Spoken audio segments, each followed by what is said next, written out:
Town और बल्दिया town को आपस में जोड़ता है। और अल्हम्दुलिल्लाह पहले रमज़ानुल मुबारक से यहाँ पर इफ्तारी करवाने का सिलसिला जारी है, सहरी की तकसीम का सिलसिला और राशन की तकसीम का सिलसिला भी जारी है।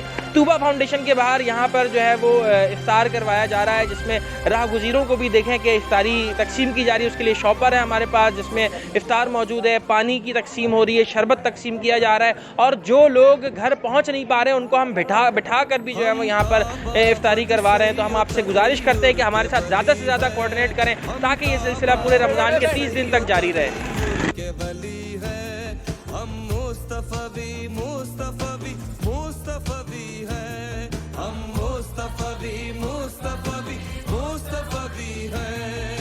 मुस्तफा भी है